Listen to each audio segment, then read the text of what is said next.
Assalamualaikum warahmatullahi wabarakatuh. Perkenalkan, nama saya Noval Rizky dengan NIM 225111242 dari Prodi Teknik Sipil.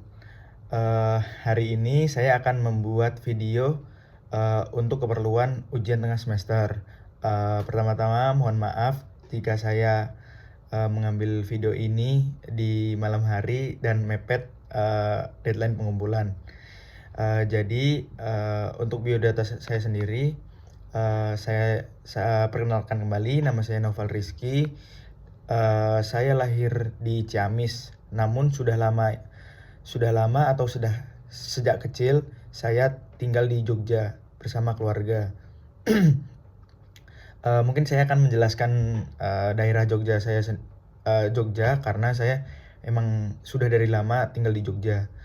Jogja sendiri bagi saya tempat ternyaman yang bisa ditinggali. Kenapa? Ada banyak tempat rekreasi, baik itu perkotaan maupun di pedesaan. Dan banyak juga wisata alam yang cukup menarik di daerah seperti Bantul, Sleman maupun Gunung Kidul. Salah satunya tempat favorit saya yaitu Warung Ijo Pak Kardi yang ada di Kaliurang Atas, dengan menunya yang enak dan tentu saja susunya juga menyegarkan. Daerah saya sendiri memiliki keunikan, yaitu penduduknya yang sudah pasti ramah-ramah dan juga mengerti akan sopan santun kepada orang yang lebih tua. Lalu mungkin latar belakang suku dari keluarga saya sendiri itu cukup unik.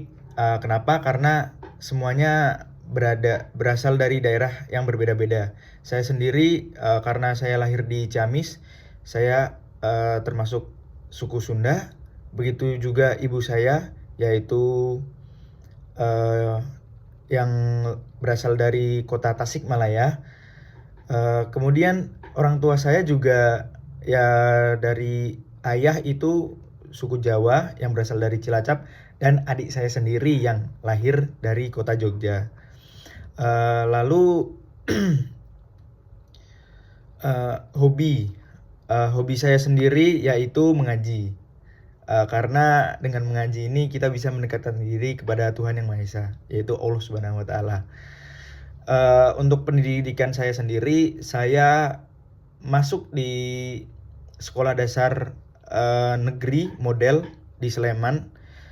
Lalu saya masuk ke jenjang berikutnya yaitu SMP Negeri 5 Yogyakarta, salah satu SMP favorit di Yogyakarta.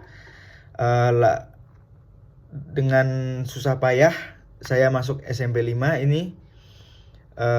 Saya belajar dengan bersungguh-sungguh.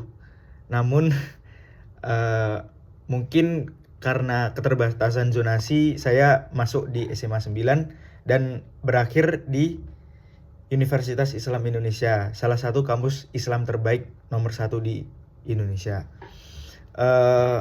Untuk pandangan saya terkait pendidikan di masa depan itu, mungkin untuk penilaian di Indonesia sendiri, karena saya merasakan dampak dari zonasi sendiri, mungkin bisa lebih dikaji lagi terkait sistem zonasi di Indonesia.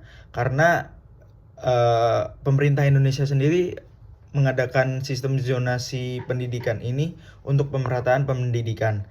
Namun sistem zonasi di Indonesia ini masih sangat kurang, dikarenakan pemerintah Indonesia tuh hanya berpikir pemerataan zonasi itu lewat mana sekolah terdekat dari si siswa itu, tidak memikirkan terkait pemerataan hal-hal seperti fasilitas di tiap sekolah yang masih berbeda-beda, kompetensi dari guru-guru di setiap sekolah yang berbeda-beda, sehingga pemerataan zonasi ini masih kurang sekali, apalagi di daerah Jogja dulu yang masih menganut sistem sekolah favorit. Untuk kedepannya sendiri mungkin untuk sistem zonasi sendiri itu nggak apa-apa. Cuman lebih ditekankan lagi terkait pemerataan fasilitas dan pemerataan tenaga kerja seperti guru dan yang lain-lain, supaya semua sekolah itu dapat fasilitas yang baik dan guru yang kompeten. Untuk di dunia sendiri mungkin saya cukup suka dengan sistem pendidikan via daring atau online. Mungkin lebih ke hybrid sih. Jadi kadang offline, kadang juga online. Kenapa? Karena online sendiri itu tidak perlu mobilitas ataupun transportasi untuk menjangkau si sekolah tersebut. Jadi kita dari rumah bisa bersungguh-sungguh belajar juga. Mungkin itu saja yang bisa saya jelaskan di malam hari ini. Terima kasih. Wassalamualaikum warahmatullahi wabarakatuh.